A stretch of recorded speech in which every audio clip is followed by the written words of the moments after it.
Okay. I'm David Speer. I'm a photographer, and I have worked for a period of time. My interest in photography has moved from early days when I was considering single images to groups of pictures and ideas and working on longer term projects.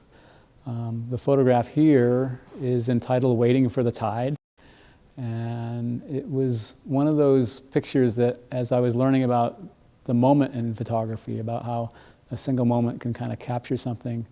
I was visiting in San Francisco, and I was literally walking the streets looking for things to photograph, and I walked by this laundromat, and I saw this person standing there. And I saw them through the glass of the door frame, and I walked by, and then for some reason that image of the person standing the way they were, almost draped as they might be some wet laundry.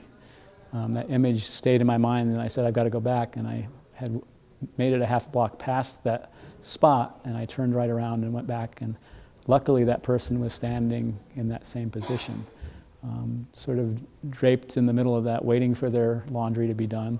And also just the body language and the way that that person was hanging in that frame was really what attracted me visually.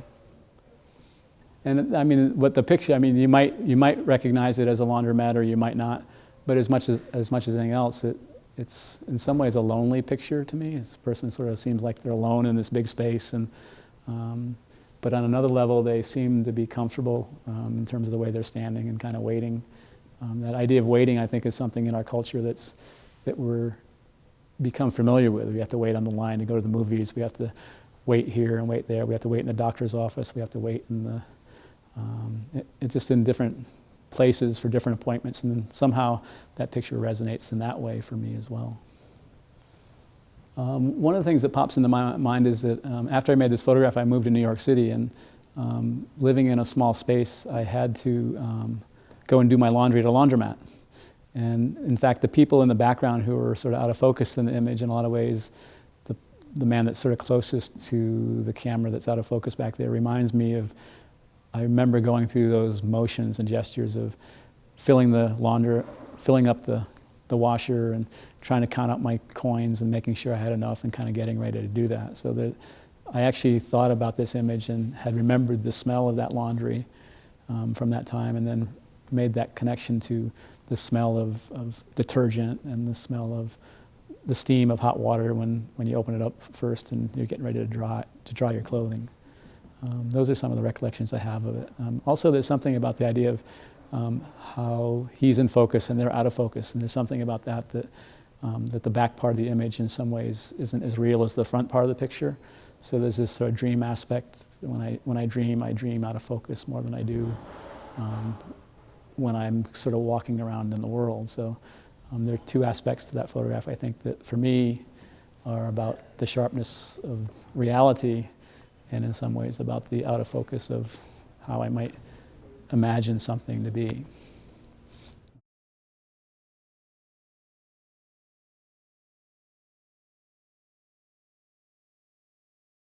You know, I think photography has the ability to allow you to sort of see what's in front of you, but also to imagine what might be behind. So you're sort of looking, you don't really have the perspective that I had when I was looking from the outside of this window inside, but there is something about the idea of, okay, this was in front of me, what else is around me and what's behind me?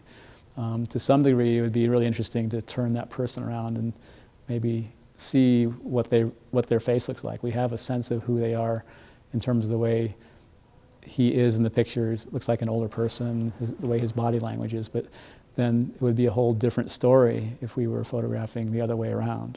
And I think that the idea of that perspective of either side going back and forth in many ways is the magic of a photograph. What it allows us to do is to imagine what that is. You know, what's going on in front of this guy.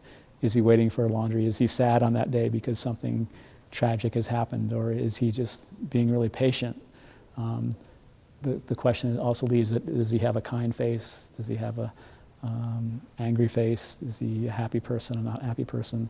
And I think that not all of that stuff is said in the photograph, but if we sort of look at it and it's a picture that attracts us, we can go to an image like that with those kinds of questions. And we may not get the answers, but it allows us to sort of be engaged in the process of thinking about those kinds of things.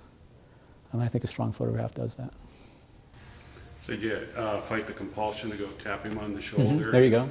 Right. Yeah, I mean, that's another idea too. I mean, like, what would happen, how would the photograph be different also if he happened to turn around and see me with my camera? So there's that connection too, the idea that I decided from that vantage point that that was the moment that I wanted, but another photographer may have decided that they wanted to have that reaction. I just made that one photograph and then decided for that moment that I wanted to leave that person and that setting in the way it was. And as a photographer, I had to cross my fingers and hope that I had the feeling that I had when I looked through the front door window there. It's a very good photo. Thanks. I'm done. All right, thank you very much. Thank you.